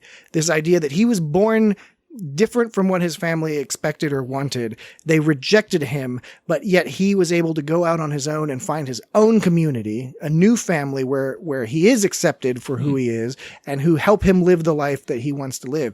And his life is a hard life, but it is, it's his life. Right. And it's on his own terms. And we know from some of the casting that they are making a push to be a lot more inclusive. Are there like two characters? There are going to be two characters, a non-binary character and a trans character. And the actors, by the way, also have those characteristics. And I'm really excited for that because as progressive as Star Trek has been, one of the problems it has had has been in the portrayal of LGBT storylines. There are basically none, and the ones they have done are not really that. They and some people would argue have not been done well. Like in the TNG episode with the androgynous species. Some people have problems with that. Although, you could also argue that for the late 80s and early 90s, that was pretty good. Progressive. But it wasn't as far as they could have gone. Jonathan Frakes said that he was trying to insist that they hire a male actor to play that character in that episode because he thought it would make the point harder, like more impactful. But they hired a female actor, even though she was playing an androgynous person. Enterprise had an even more problematic one. It's an episode I saw recently where it's called Cogenitor, where they stumble across a race of people that have a man and a woman, and then this third cogenitor, which is necessary to give birth. To actually make a baby in their species. And the cogenitors are treated like dumb slave creatures. They're not allowed to read or anything like that. Man. And Enterprise, I love Enterprise. Enterprise was really great, but it also was at a period of time in U.S. culture and history where things were a little bit weird and confused, and I think they were trying to do a good story, and it kind of came off a little bit weird if you go back and look at it. Years. And in Deep Space Nine, you have Dax interacting with her previous host one of her previous hosts had a relationship with this scientist woman who's with her previous hosts, and they're reconnecting, which is against Trill society. And we're going to see a lot of Trill in this season, so that might come up again. But even though in that case we got to see two women embracing and kissing on TV, it wasn't so progressive because they weren't actually two women kissing. They were not in a lesbian relationship. They were in a much more complicated, also interesting. I don't think that, unlike the Enterprise episode, I don't think that episode has any negative connotations. It's just that it's sort of pretending to be pro-LGBT when it really wasn't. It was an interesting sci-fi story. Well, so I'm hoping. I think in Discovery now we're gonna continue to see something very different. In the TNG episode, wasn't there something about their history? They used to have like an equivalent of a male and a female, and in the androgynous species. Yeah, they used to not be androgynous. So I wasn't clear if what they meant by androgynous in that sense. I didn't know if it was. Did they have the same sexual organs? Well, yeah, exactly. They didn't go into detail, and those details might have been relevant if you were trying to make a political point. They had none at all. They had no genitals whatsoever. Just no genitals. Nothing. It was like they talked about husks, didn't they? Talk? Actually, I think you're right. I think in the episode they talk about some sort of birthing husk or something. So interesting. But yeah, it would have had more of a punch confused. if Riker had kissed a male actor, because in the end you can just look at it and say, oh well, they're androgynous, but that's the female version. So exactly. That was what undercut that one. That was the problem. But I mean, Discovery already is leagues ahead because of the portrayal of Stamets and Culber throughout the first and second seasons. Like that's really great. It's not so wonderful that they killed off Culber. I know they brought him back and they said they were intending to, but there's this concept of fridging that you might have heard. And the concept is basically, it's often applied to women or to other marginalized groups where you have a character whose sole purpose is to make you care for them so that they can be killed. So that another character. And the traditional term for fridging is a man meets a woman, he falls in love with her, the woman is brutally killed somehow, and then that drives the man to get his revenge or whatever. It drives the plot forward. Nothing inherently wrong with that, except when that's the only plot that ever happens, that's a problem. And so people did have some complaints about that for a bit in Discovery, but I think they did a good job because they did always intend to bring Culber back. Right. In a different sense, actually in a similar, it would be fridging, but in a different way than what you're talking about. That's what happened to Barb in Stranger Things, basically, right? They killed her off. Yeah, and the thing is like everyone was so worried about the people that were worried about, like the audience feels bad for the people who are worried about Barb, but nobody gives a shit about Barb. Yeah, right. Yeah, and the reason that wouldn't be fridging is because it's not in the context of like the man. Yes, that's why. Yeah, that's why I was saying it's in a different. And if you see that more, then you can go back to that other story and have less criticism about it, because there's nothing wrong with the idea of somebody having a tragedy happen to somebody that they care for, and then that motivates them. That basic plot line is fine. It just gets really frustrating to women and to marginalized people to be like, why is it always us who's the one getting killed? And it's usually the white guy who gets to then go on to be a hero. And then at the end of his heroic tale, he goes to the grave and is like, oh, I'm so sad that you're dead, but I'm alive. And I won. And in fact, if you weren't dead, I wouldn't have been motivated to defeat the bad guy. I really miss you, Jenny.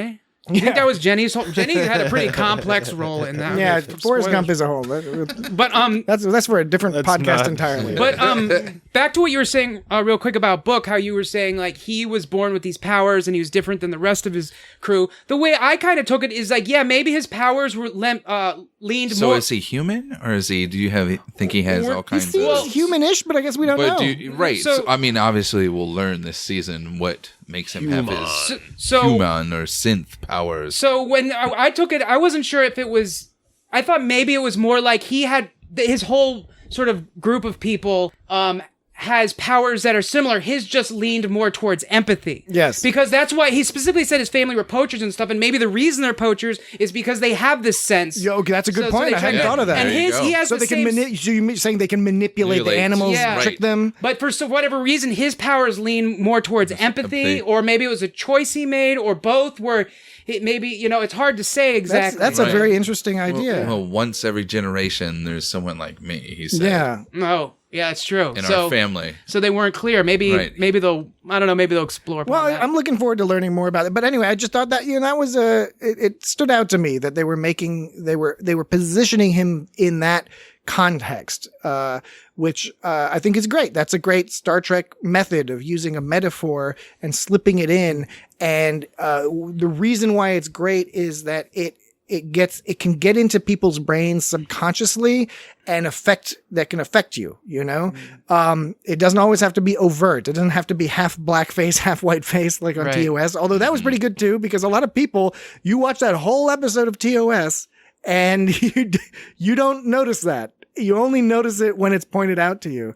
But, this is nothing new to Star Trek, but I thought they did a good job with it here. Yeah. All right, now let's go into this last little segment when they fly to the defunct Starfleet Federation, listening post, repeating post thing. Real quick, this is 930 years in the future. So that's what we're looking at. 930 years in the future. And we meet back up with Mr. Sahil. Mm-hmm. And I don't even know how to describe this scene because from front to back, I was getting more True and more believers. welled up in tears. True believers, man. That relay station, first of all, was fucking huge. Yes. Yeah. Because their ship, I was thinking about when you compare the Wedge book ship and when it was sitting on the beach, and then you compare it to where it was landing on the ship. Yeah. Imagining that beach could fill up that ship, and that was only a small portion. Yes. And I paused it when it showed the full shot, the near full depth shot of it. Nice. I was like, there's a lot of fucking station there. Another example. Station. I mean, another really good example of the use of scale, and in this case, this episode, it wasn't just small ship, big space. It was the combination of showing us, the people standing next to the ship on the beach, and then seeing the ship next to the relay station.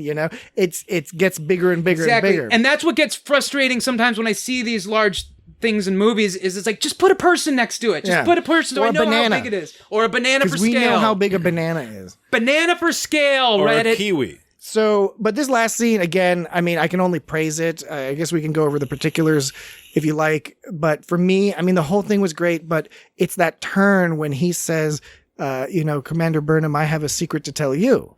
And then he gives his little speech, and then I'm just like, oh my god, 40 fucking years. That's his life. Yeah, man. Yeah. He was a bureaucratic discipline and they have it fulfilled. Maybe he's like to have it 100 years fulfilled. old, and he was 60 when he started. Well, I got the impression that I thought he was a young man when he Yeah, started. no, probably. Yeah. I'm curious if I was thinking this is the type of thing they would do a short trek on. Yeah, because they I almost imagine, because he talks about how his grandfather was a commissioned officer and his father was, but he said nobody was around to do it for me, and that leads me to believe that maybe he was basically a kid and his dad died or something. Yeah, I was wondering why that's they what could. I was wondering why they couldn't do it. Because otherwise his dad would have done it, right? Right. So if he's been doing this for 40 years, the actor is 57. So it could just be. It could be like a kid doing it. Yeah, like it's a kid. We'll see. I'd be really interested if we learn more, if he talks about it more in the series. And how he was asking if she could do him a favor, do him an honor by just putting the flag up and just showing. I mentioned this before, but it just this idea how dedicated they are to the reputation of what they stand for. Because he could have just put it up and no one would be the wiser, but it's the fact that it gets put up and people know. It's like, oh, some shit's going down. It's up, and it's up. That inspires, that motivates people and inspires hope in people. And so she was like, yeah, I'll put it up. And even that moment was like, oh, this is so great. But you knew what was coming, which is, they need an officer, a communications officer. And when that happened, it's like, cool. It's like you get this feeling like he was unwavering in his duties. Yeah. I'm sure he had moments of trouble over the time that we don't see, but overall he kept... Where he just murders those holographic birds. Birds every morning. He torches and slices at them. For a good 2 Goes years. to the It's like face. the snooze alarm as you kill the bird. Another bird comes He's back. like, fuck you, bird. 7 minutes later. 40 years of this shit. Can I get an upgrade to this bird? Can it be a parrot or something? Yeah, seriously, just that one bird. But You wouldn't want a parrot. No, they're loud. Just the idea of being dedicated to something that can be seemingly so mundane, but he's proud of it, and then it gets fulfilled. It inspires a lot of hope in anything that one can do, and that's what makes it emotional. Well, and that's what I think where Star Trek, always succeeds is always bringing hope, and no matter what the situation around you or the world. storyline. Even this moment, like where people Starfleet, people walking around with Starfleet are thought of like as old it's kooks, like you're a kook, you're a legend. Yeah. We don't understand, but like what your Burnham, shit is. But this is contemporary. This is again, this is what Star Trek's supposed to do, and it is. It's a difficult thing to, on the one hand, be imagining a quote unquote more perfect future, and on the other hand, reflect the contemporary situation. Every Star Trek series, good sci-fi does. Sci-fi in general does that well. Yeah. Star Trek always has been timeless. You can throw it anywhere. Well, here's the thing, though: is that Star Trek has approached it differently depending on the series, right? And the original series was, dealing with the Vietnam War and civil rights and civil unrest, and we're back there. Yeah, now. we're back. We're back in that. It's not as bad as the '60s, but it has the potential to be much worse. Right. We're not in. And to me, all this talk about the hope and the importance of the core values of Starfleet and all that, and just keeping those alive, those offer almost a roadmap to people who are concerned now, certainly in the U.S., in the U.K., some other places, where it's not just that Hong Kong. It's not just that the actual world is sort of falling to pieces in certain ways, but even the myth. Right? The myth is falling to pieces because the U.S. has never lived up to any of its myths about being totally free and land of, for the free of the brave and the Statue of Liberty.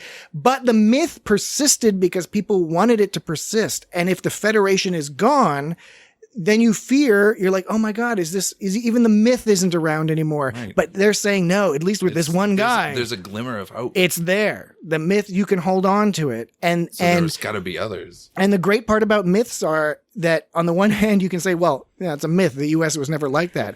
But it's an idea for what it could be. Right. If you get enough generations of people buying into the myth, then you get people starting to say like, well, wait a second. Why are we being fucking mean to these, this group of people or why aren't we helping out poor people or whatever? Right. And why do they consistently, die for this country and be treated like shit? Yeah. And we've now encountered this future in Star Trek, 930 years in the future, where things are not, some people keep referring to it as like a Mad Max. It's not Mad Max. There's a little bit of that with a little bit with the needing dilithium, it's like, hints of that. But you're always going to have that. Sure. But the people, we've only seen one episode, but it's not like bloodthirsty people marauding around. They are dealing with scarcity again, though. Yes, there is scarcity, and there's the environmental scarcity aspect. in resources, scarcity in communication, scarcity in space travel that didn't exist certainly during the TNG era. For whatever reason, they lost their long range sensors.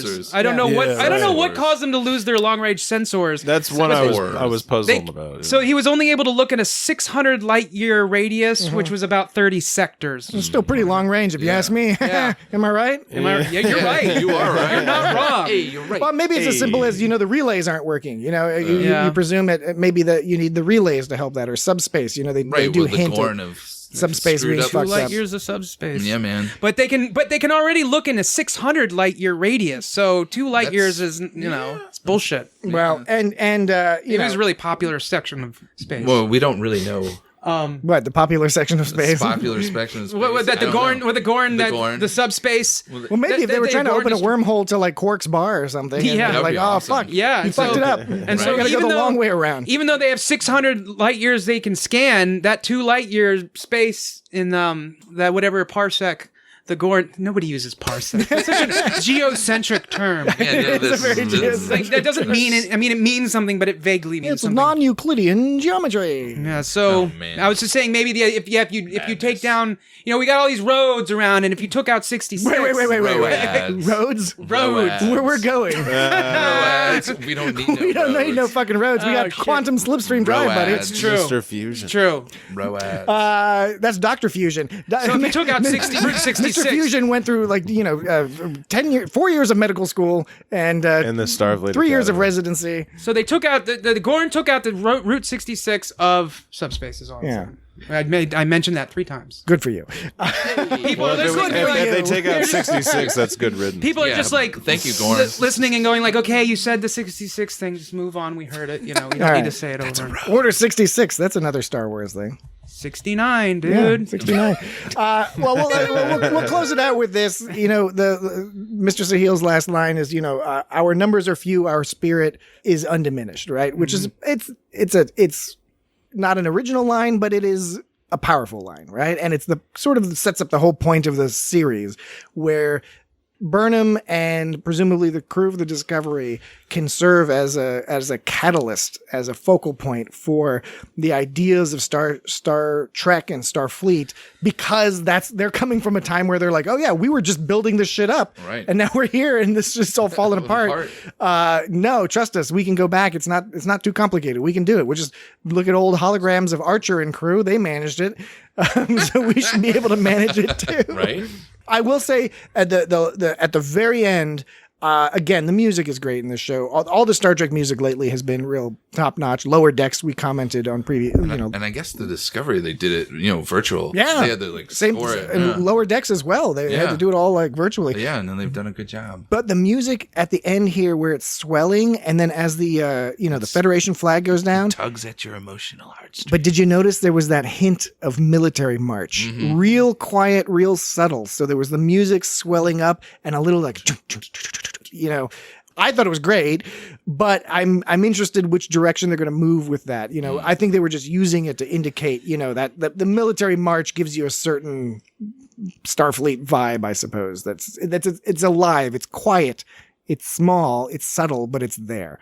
So at the beginning, I was making a comparison of Discovery versus Into Darkness versus Star Trek Beyond versus Nemesis, and how they all have their own kind of things. This is just a lot, man. I'm listening now. I was just curious. Did I miss something? No, I think it was just like I was just doing a simple comparison. No. I know it's like 4 different things. Yeah, I know. But the point being is that they're all kind of Star Trek that went into a different direction. There's There's more sort of action kind of production. Glitz and glamour is a stupid way of putting it, but I can't think of the words. Slick Hollywood film. I'm forgetting words so many times in my life. But what I was getting, one of the things I was getting to is that a lot of people sometimes I see people say something like, it's a great show. I just wish they didn't call it Star Trek.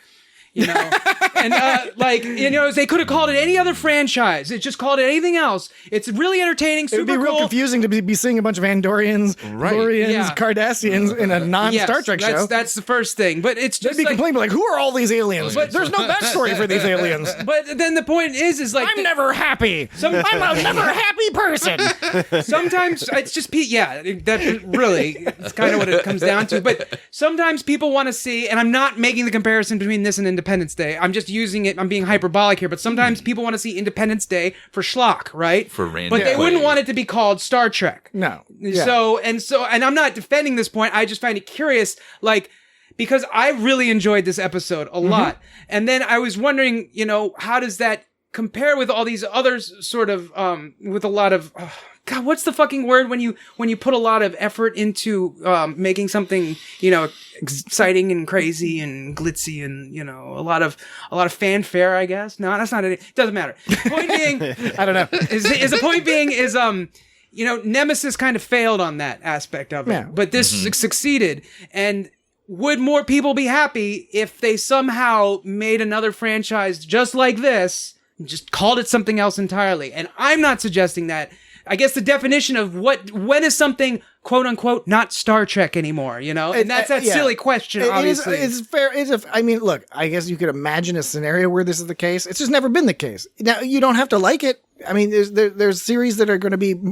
Look, I like all Star Trek, but I do have a priority list. I do have a favorite list. There are Star Treks where I can go back and watch them over and over and over again. There's others where maybe I'm like, all right, cool, I enjoyed it, but whatever. And everyone's going to have their own combination of their own ranking or whatever what they enjoy. Right. But the problem with that for Discovery, and certainly this particular episode and where it seems the season is going, is the entire premise of this season is based off of sort of a critique of, an examination of the concept of the Federation, the concept of Starfleet. What does it mean? What is important about it? Why is it important to be unified even in the face of disagreements? Why is that an advantage? They're showing us a version of the world where that's no longer the case. Right. It's good to talk to your enemies. And they're presumably going to show us that, this is not so great.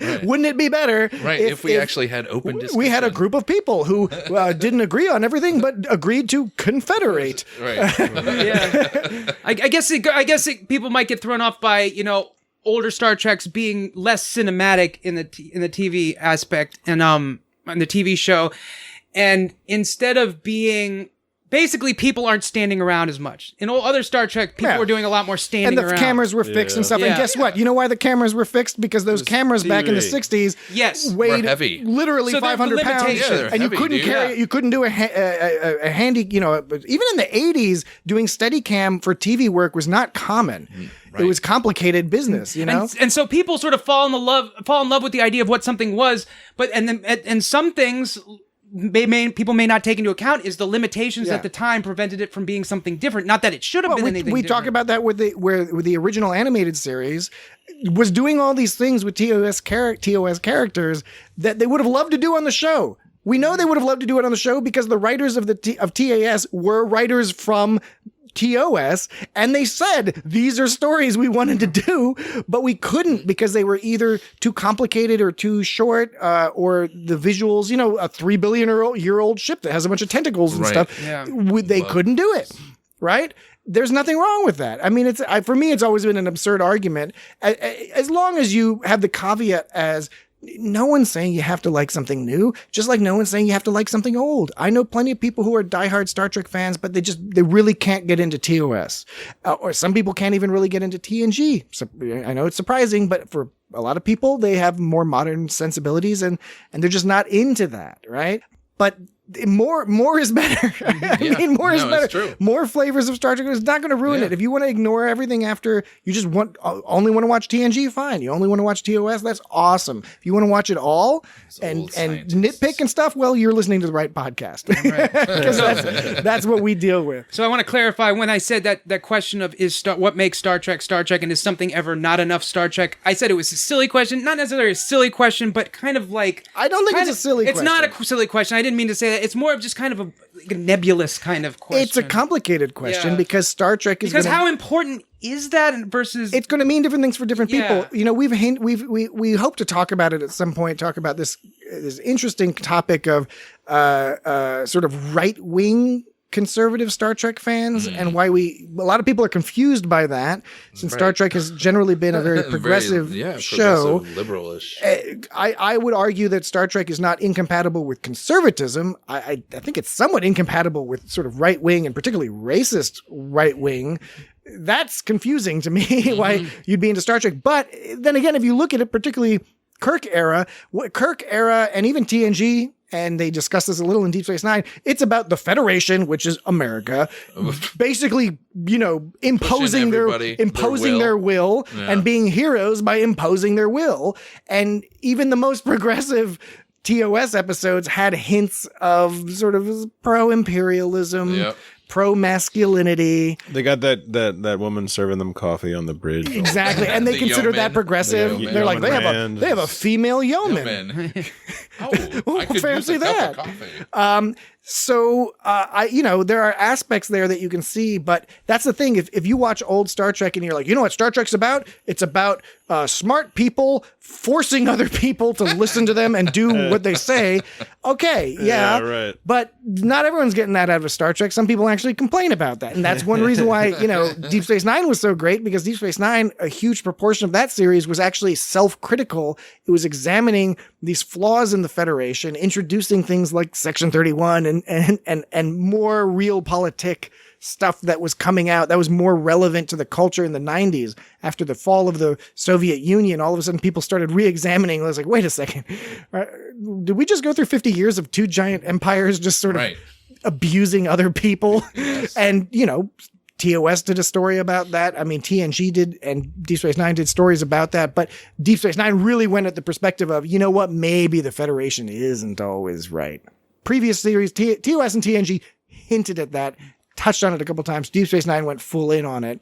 Lower Decks actually had some really interesting critiques about the Federation, with Mariner suggesting, she had that line about Starfleet's good at observing but bad at maintaining. Yeah, I thought that was a really good. good. And I also think that's another thing. That's a setup for this season of Discovery, right? Because in Lower Decks, they're kind of talking about the pack lead, how the TNG encountered the pack lead are stupid, and they nevertheless had the upper hand for a little bit. They ended up beating them, and then they just ignored them because they're like, oh, the pack lead are stupid, we don't have to pay attention to them. And then they come back in Lower Decks and are fucking shit up because they're no smarter.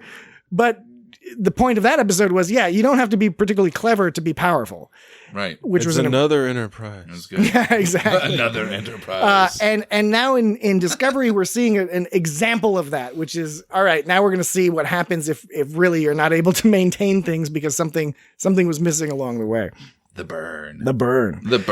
All right, so I think we should close it up there. Any final comments on the show? It seems like we all thoroughly enjoyed it. I'm certainly looking forward to the rest of the season. I'm pretty psyched. I was kind of mad. I was like, why can't I see the next episode? Yeah. Right. Didn't they show 2 or 3 or 4 to some of the journalists? I think reviewers got to see the first 4, and then they did a special where Where some was people. our copy? Yeah, I know, No. right? Some people were invited to the premiere where I think they showed 2 episodes. Okay, they did the first 2. Yeah, and everyone said the second episode, all the people on Twitter are like, oh, the second episode is going to blow your mind. So I don't know. Far out, man. Right? We'll see. There I you hope go. they're right. Far out man is right. Hopefully Book gets to a point where he's not space broke anymore. Yeah, that was both dumb and I totally liked it. Yeah, I know. I was like, okay, You fine. get space That's okay. flush. Space flushed. Space flushed with money, Yeah. with Yeah. space bucks. Space bucks. Space bucks. He'll get 1 million space bucks. A million space bucks. You're delicious. All right, so Pizza's gonna be calling out for you. that'll do it for us this week on the It's Got Star Trek podcast. Be sure, if you're a new listener, go back and listen to our back catalog. We have many other episodes.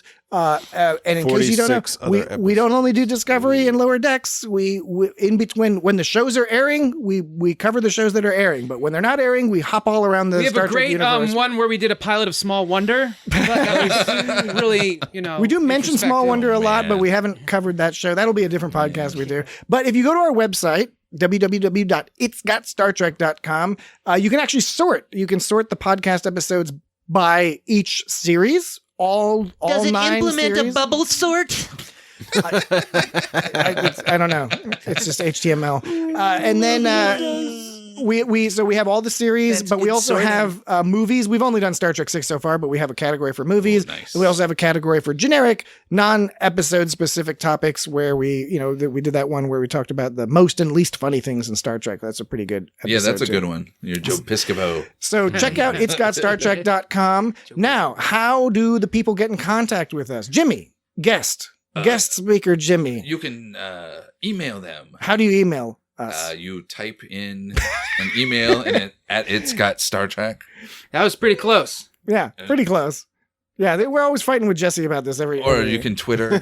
You got more than Jesse did. You got Twitter. I say Twitter. You can say. I always say Instagram. Twitter. I know, it's That true. book It's I think face, it's feedback. the feedback, and it's got. Yes. Yes, that's right. There was no Feedback at reason. There was no itsgotstartrek.com. reason for you to know that, and you did. You weren't supposed to know that. No, I've been walking around in I was town all the supposed to time know with it. Jesse. Jesse and I'll be out, just hanging out, going to have a beer, and Jesse's just like Twitter. Well, Twitter. sometimes I go around Philadelphia Twitter. and I put some Dan pictures of him all talking Klingon and Oh, your nice. little face. That's what we Like need. the Stickers. stickers, so I can just slap them on Yeah. stop signs all over Philly. Yeah, and then that's where it's at. People love stickers. Yeah, because an urban center like that, you see all kinds of funky, cool art everywhere. Totally. And, Yeah. if you see no, I don't have a prolapse anus, or Dan speaking Klingon, Yeah. and then you have your logo, that would be I the think it's a bee's good- knees. I think Yeah. it's a great idea. All right, folks, we're going to do you up a should whole bunch of de-seed stickers as well. and we'll get a bunch of people to go around and It's got stickers. it's got stickers.com. All right. But yes, so Snickers, to give us summarize, money. website is itsgotstartrek.com. Email is feedback@itsgotstartrek.com. Twitter, Instagram, Facebook is @itsgotstartrek. Okay, there you go. We make it real fucking easy for That's you a people. funny evolution. It goes from www.itsgotstartrek.com to I always think it's going to be complicated. Feedback. It turns out At always so it- easy. Feedback at itsgotstartrek, and then it's Right. just the @itsgotstar. @itsgotstartrek. Yeah, it's because okay, it's because the kids these days they don't have enough time to type in the www. See, that's, you know. I like the Them fact. kids. I like the fact we're elderly people, so we still say the www. Younger folks, they just go straight. They dive right into the. They would just say Just go in the StarTrek.com. internets. It's got StarTrek.com. No, But what if it didn't don't go have to a StarTrek.com. Go Go to it's got StarTrek.com. But yeah, the kids, ITS. they don't got time for the www. I think it's because the kids with all their braces and stuff, they just can't say www. It's really too many Maybe. syllables. Yeah. Such a small Maybe. amount of letters. World Wide Web. Who Kids. says www? I say that's we're what- old people. That's what I old don't people say W. I say whatever.com. I say It's- http:// You're hardcore, www. Of course you dude. do. You know what, Dan? I say HTTPS. Oh, because you are more snap. secure than I am. Goddamn right. Yeah, right. None of this fucking loosey-goosey webpage bullshit. There's no excuse for HTTP. What is this, fucking GeoCities? Come Yeah, on. seriously. My Anyway. bad. I was promoting insecurity. Well, kids, GeoCities was a free website service back in the day. Look it up. Look it up. You My can apartment find all complex, sorts I tell you, they have a Hotmail account for their of- email.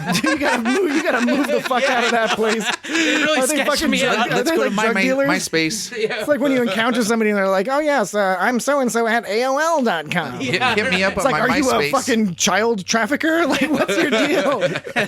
Why don't you have a Gmail address? Come on. Come on. Come on. guys. All or right. Yahoo. Well, thank you very much, everybody.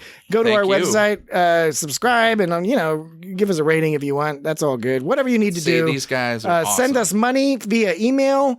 And remember, you've got to figure out how to get us money. That's the challenge. It's got money. People like it's got money. www. Because that's what you're paying for is the challenge in We the need game of money. giving us We money. need Yeah. money. And Give yeah. these guys lots and lots What of money. we'll do is the person. Dinero. How about this? We'll have a Cookies. contest. The person who sends us. We still have some T-shirts left. The person who sends us the most money. Oh, there you go. The person who sends us the most gotta have money them will get a t-shirts. free T-shirt. Just give me some of In the return. t-shirts. I want But- some of that t-shirt but money. this is one of those game theory things. You want to send in a big amount because you want to ensure you get the shirt, and the bigger the you want the amount, t-shirt. the more likely you are to get it. Now we're taking the money regardless. Only the free shirt just goes to whoever gives the most. Yeah. So I think that's a solid idea. You want Yeah. that t-shirt. Free shirt. You want Yeah. the t-shirt. people dig free shirts. a Now free t-shirt. one could argue that it's not in fact a free shirt if they're giving us like $1,000. But Don't listen I would to that argue argument. there are two separate transactions. The one transaction is the $1,000 donation, and that's it's a recommended donation. Jesus Christ. What'd you do? What'd you do? Don't worry about it. The $1,000 donation is the donation, and then separately Yeah. we give the winner the free shirt. I'm in agreement with you. Great. All right. We got the Agreeance. semantics aside. Agreed. So we look forward to talking with you next week about episode Trek. 2 of season Trek. 3 of Star Trek Discovery. We'll see where this goes. Maybe we'll meet up with the good old crew of the Discovery. So Dan's got out the synth, so we've got to shut down the podcast and move to our 5-hour-long synth session. Thank you that for we- having me. Thank you for being here, Jimmy. Thank you. Thank you. Thank you. Jesse and Dan say thank you. Me, I'm You're Patrick. welcome. And I Nautilus. also say thank you to all the listeners. Hope you enjoyed. Hope you enjoyed this. If you're listening to this point and you didn't enjoy it, more power to you. Yeah, it's getting a little chaotic. Right? Yeah. So we'll talk to you all the future. this time next week. Future. The burn. This stuff has a real integral consciousness. Yeah, it makes people truthful. They talk. Yes, I feel that. I feel you. I get that. I have a friend with red hair. You cannot give her any. Where did you get the vintage gear? Vintage is a matter of perspective, isn't it? Because to me, you are Agua, but to me, you are Forest Green. How are you connected to the Federation? I'm dying to talk about it. I'm dying to talk about it because today does not happen to people ever. I might be angry about it. I'm supportive. I mean, I'm so supportive. I am reflexively supportive. And what is that about? I'm overcompensating. I gotta talk to someone. You need to sit. Can you sit? It's a super cool story. It's just in a completely devastating way.